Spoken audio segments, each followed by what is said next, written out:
Today we're going to be instilling TPA into a chest tube. And in order to instill TPA into a chest tube, you will need a physician's order. You should get a patient's baseline vitals.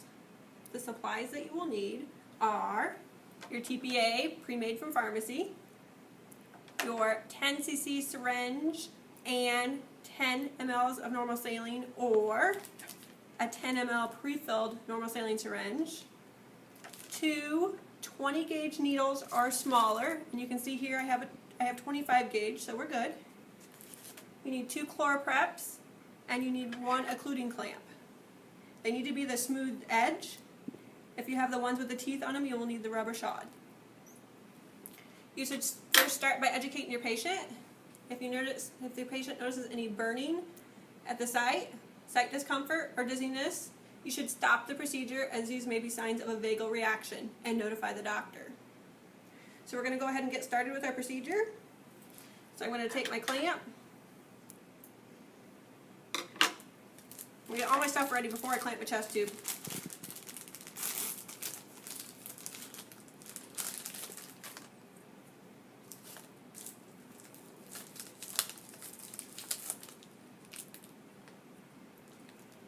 I would have washed my hands and identified my patient using my EMAR or my MAR.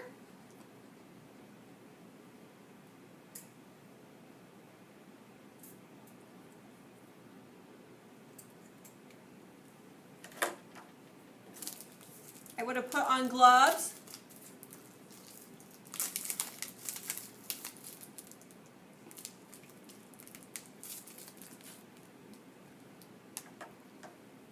So I've got everything set up, so I'm going to go ahead and clamp and scrub. If you have a stopcock on there, do not manipulate the stopcock.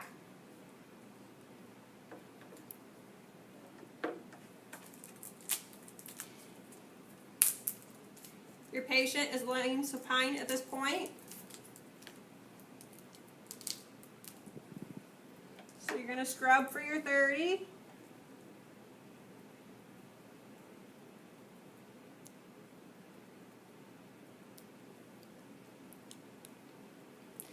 And then you're going to let it dry for your 30.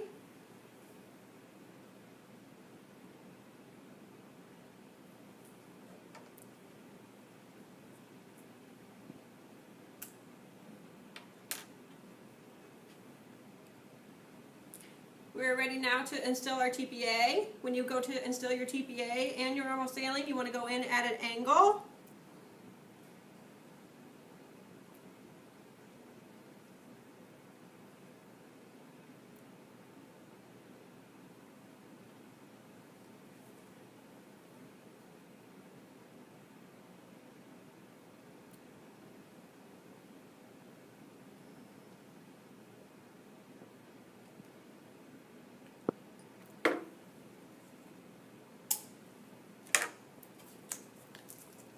We're going to go ahead and scrub it again.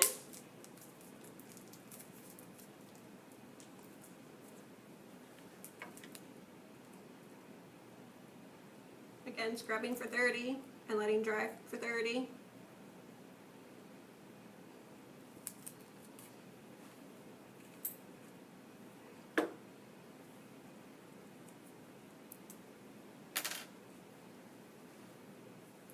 Again, making sure you're going at an angle.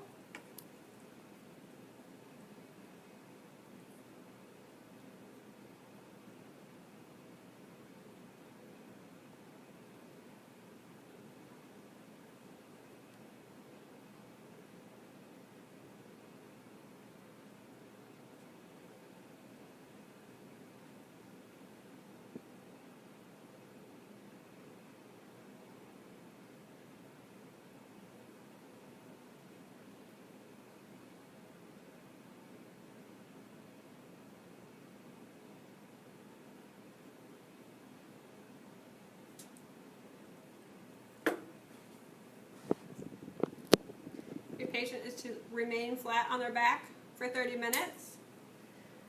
And your patient needs to turn in 30 minutes. They need to turn to the side of the chest tube. Then they need to turn to the opposite side of the chest tube for 30 minutes.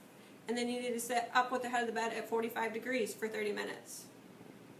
You need to make sure then after your 2 hours is up and your turns are done that you unclamp it. You need to make sure that your documentation includes patient symptoms, chest tube drainage, that your TPA is documented on your MAR or EMAR, the patient tolerance, and the position changes. Also, the baseline vitals that you took at the beginning should be documented.